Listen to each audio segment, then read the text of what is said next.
Welcome, everyone. Today we journey back over 2,000 years to the autumn of 57 BC, when the legions of Julius Caesar descended upon a fortified stronghold in the heart of Belgic territory. The siege of the Atuatuci was not just another chapter in Caesar's Gallic Wars, it was a striking example of Roman engineering, strategy, and psychological warfare. In this episode, we'll uncover how a once confident tribe, protected by high walls and natural defenses, found themselves surrounded, outmaneuvered, and ultimately outmatched by the relentless Roman war machine. From the construction of siege works to the fateful surrender and its bloody aftermath, this is the story of ambition, resistance, and the brutal realities of ancient warfare.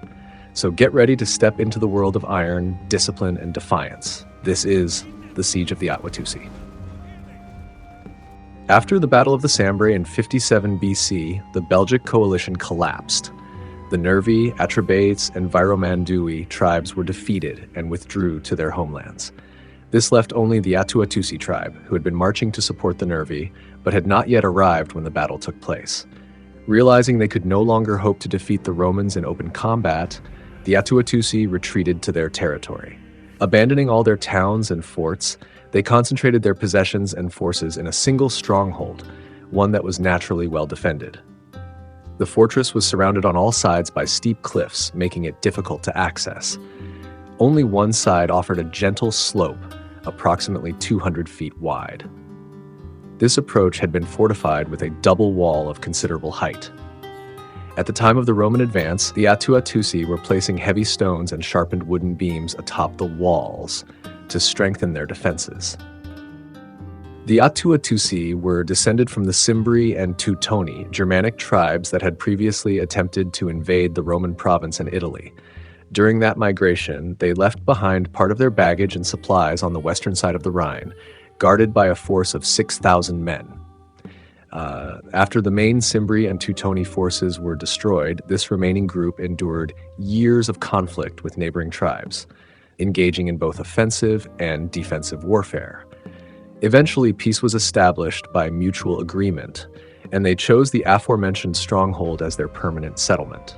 As the autumn sun beat down upon the rugged hills of eastern Belgica, the dust of Roman boots rose in long columns. Legion after legion advanced with mechanical precision, the standards of Rome swaying above disciplined lines of infantry. Before them loomed the stronghold of the Atuatuci, a towering fortress cradled by nature's own defenses. Upon the Romans' first arrival, the Atuatuci responded not with fear, but fire. War horns echoed across the heights as their warriors poured from the gates, launching sudden sallies against the forward elements of the Roman vanguard. Armed with long spears and oval shields painted with tribal symbols, they charged downhill in rapid waves, harassing Roman engineers, ambushing supply wagons, and vanishing before organized resistance could be mustered. It was classic guerrilla warfare: strike fast, disappear faster. But the Romans were not easily shaken. Under the command of experienced generals, they countered with discipline. Light-armed auxiliaries screened the main force, responding to each skirmish with calculated force. Engineers, protected by cohorts on rotation, continued their work undeterred. Over the course of days, the legions erected a fortified siege line that slowly began to encircle the stronghold, like a tightening noose.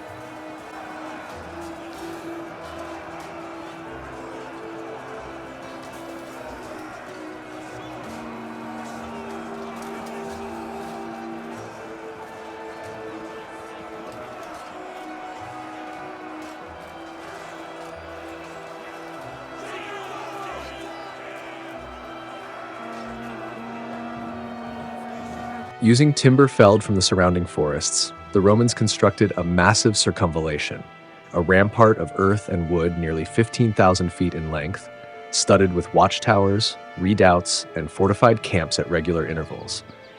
Deep trenches were dug on both sides of the wall, while palisades and sharpened stakes discouraged any breakout attempt.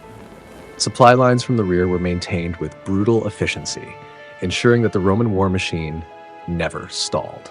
Seeing the scale of the siege, the Atuatuci adapted. Their once bold sallies ceased. Gates were barred, warriors pulled back behind the safety of the walls, watching warily from the ramparts as the enemy pressed in.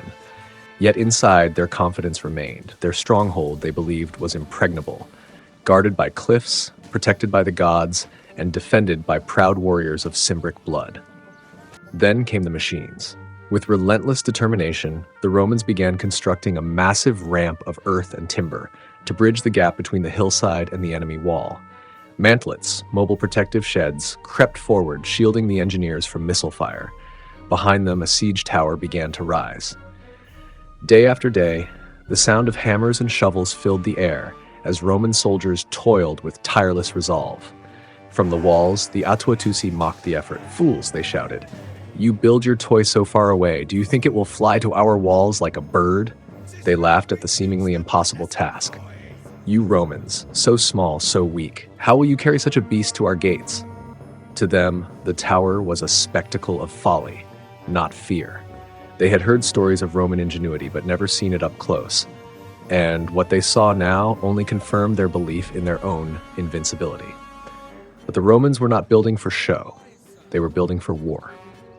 However, when the Atuatuci saw that the Roman siege tower was not merely decorative, but actually moving and steadily advancing toward their walls, their confidence turned to alarm. The sight was unprecedented and deeply unsettling. Confronted with the terrifying reality of Roman engineering in motion, they promptly sent envoys to Julius Caesar to negotiate terms of surrender. These representatives addressed Caesar with deference and humility. They stated that it was now clear to them that the Romans did not wage war by human effort alone, but with the aid of divine powers. How else, they reasoned, could such massive machines be moved with such speed and precision? Therefore, they offered themselves, their stronghold, and all they possessed to the authority of Rome, acknowledging its supremacy. They asked for only one concession. If Caesar, whose mercy and clemency they had heard praised by others, would spare their lives, they begged that he allow them to retain their arms. The Atuatuci explained that they were surrounded by hostile tribes who resented their bravery and strength. If they surrendered their weapons, they would be left defenseless against these long-standing enemies. Better, they said, to face whatever fate Rome might impose, than to be disarmed and left at the mercy of local rivals who had once feared them. To this, Caesar responded that he would spare their community, not because they had earned it, but because clemency and victory was his usual practice. However, he made it clear, mercy would only be granted if they surrendered before the battering ram touched their walls. Moreover, there could be no conditions to their surrender unless they handed over all their weapons. Caesar assured them that, just as he had done with the Nervii, he would order their neighboring tribes not to harm them and would protect them as subjects under Roman authority. The envoys brought this reply back to their people, and the tribe agreed to comply with Caesar's terms. In accordance with the surrender, the Atuatuci began casting a large quantity of arms from their walls into the trench in front of the town.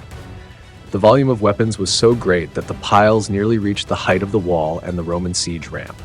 However, as it was later discovered, roughly 1/3 of their weapons had been secretly retained and hidden within the stronghold. Nonetheless, they opened their gates, and for that day, they enjoyed the protection and peace granted by Rome. As evening fell, Caesar ordered the town gates to be closed and directed his troops to withdraw from within the settlement. This precaution was taken to prevent any misconduct or violence against the townspeople during the night. However, unknown to the Romans, the Atuatuci had been planning a desperate gambit. Believing that, after their surrender, the Romans would either relax their vigilance or withdraw entirely, they prepared a bold night assault. The night was still, the torches along the Roman ramparts flickering in the cool breeze. The sounds of distant sentries echoed quietly in the darkness, and for a moment, all seemed at peace. Inside the fortified town of the Atuatuci, however, warriors stirred silently, tightening their grip on hidden swords, strapping crude shields to their arms, some made from bark, others from wicker covered in animal hides. Shortly after midnight, the gates swung open. Hundreds of shadowy figures spilled out onto the slope, aiming for the section of the Roman works that seemed least defended. Their plan was bold: catch the Romans off guard, overwhelm their lines in a single furious charge, and vanish into the hills before dawn. But Caesar had foreseen their treachery. Suddenly, Roman horns blared. Within moments, cohorts from nearby forts stormed in from multiple directions, encircling the attackers. Legionaries stood ready behind their ramparts, loosing volleys of pila down into the mass of desperate warriors scrambling uphill.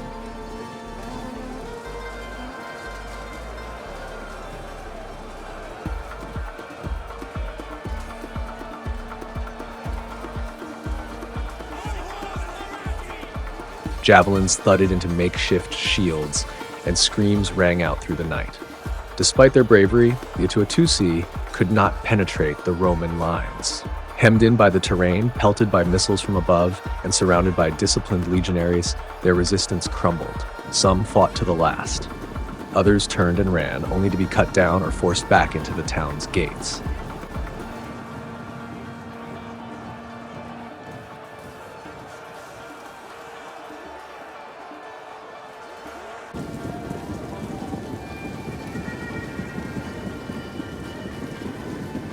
By morning, all was still again.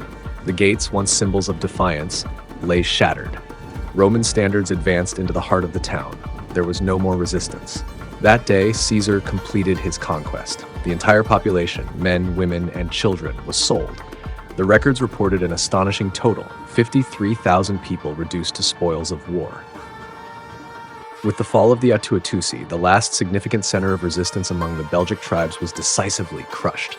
Around the same time, Publius Crassus, whom Caesar had dispatched with a single legion to subdue the maritime tribes of western Gaul, reported his success. The Veneti, Venelli, Osismi, Curiosolitae, Asubi, Olerci, and Redones, all coastal peoples bordering the Atlantic Ocean, had been brought under Roman control. Yet despite these victories, the Gallic War was far from concluded. The proud people of Gaul had yet to bend the knee to Rome. Revolts would rise, alliances would shift, and even greater battles loomed on the horizon. Caesar's ambition was not satisfied, and neither was the resistance of Gaul.